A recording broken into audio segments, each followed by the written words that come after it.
టాలీవుడ్ ఇండస్ట్రీలో దాదాపు 10 ఏళ్లుగా సక్సెస్ లేక సతమతమవుతున్న హీరోల్లో గోపీచంద్ ఒకరు.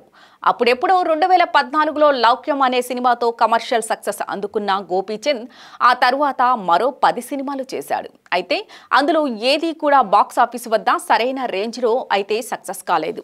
అందుకు కారణం గోపీచంద్ రెగ్యులర్ కమర్షియల్ కథలనే ఎక్కువగా టచ్ చేస్తున్నాడు. గోపీచంద్ కూడా మిగతా యువ హీరోల తరహాలో కొత్తగా ప్రయోగాలు చేస్తే గానీ ఆడియన్స్ ఫోకస్ ఎక్కువగా పడదు అని మరికొందరు సలహాలు ఇస్తున్నారు. ఇక గోపీచంద్కు ఒకప్పుడు మాస్ ఆడియన్స్లో అయితే మంచి క్రేజ్ ఉండేది. కానీ క్రమక్రమంగా ఆ క్రేజ్ తగ్గుతూ వస్తుంది. అతని మార్కెట్పై కూడా వరుస ఫెయిల్యూర్స్ ప్రభావం చూపిస్తున్నాయి.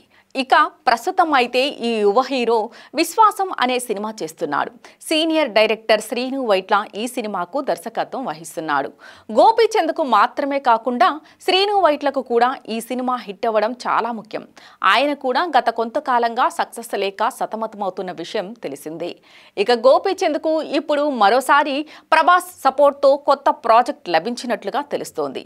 ప్రభాస్ తన స్నేహితులతో యూవీ క్రియేషన్ సంస్థను కొనసాగిస్తున్న విషయం తెలిసిందే. అయితే ప్రత్యేకంగా అందులో ప్రభాస్ ఇన్వాల్వ్ కాకపోయినప్పటికీ బ్యాక్గ్రౌండ్లో మాత్రం అతని నిర్ణయాల మేరకే కొన్నిసార్లు సినిమాలు నిర్మిస్తూ ఉంటారు.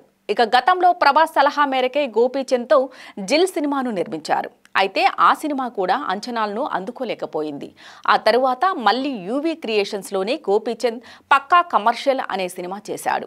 మారుతి దర్శకత్వంలో వచ్చిన ఈ సినిమా కూడా దారుణంగా డిజాస్టర్ అయింది. ఇక మళ్ళీ ఇన్నాళ్లకు మరోసారి ప్రభాస్ టీం గోపీచంద్తో కొత్త సినిమాను సెట్ పైకి తీసుకురావడానికి సిద్ధమవుతోంది. అది కూడా జిల్ రాధేశ్యామ్ ఫేమ్ రాధాకృష్ణ దర్శకత్వంలో గోపీచంద్ మూవీ ఉంటుందట. రాధేశ్యామ్ సినిమా ఎలాంటి ఫలితాన్ని అందుకుందో ప్రత్యేకంగా చెప్పనవసరం లేదు.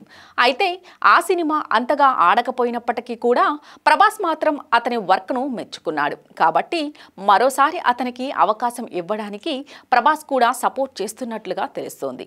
ఇక గోపీచంద్కు రాధాకృష్ణకు ఒకేసారి ఛాన్స్ ఇస్తున్న యూవీ హై వోల్టేజ్ యాక్షన్ మూవీని నిర్మించనున్నట్లు సమాచారం. మరి ఈ గోల్డెన్ ఛాన్స్ను ఈ ఇద్దరు ఎంతవరకు యూజ్ చేసుకుంటారో చూడాలి.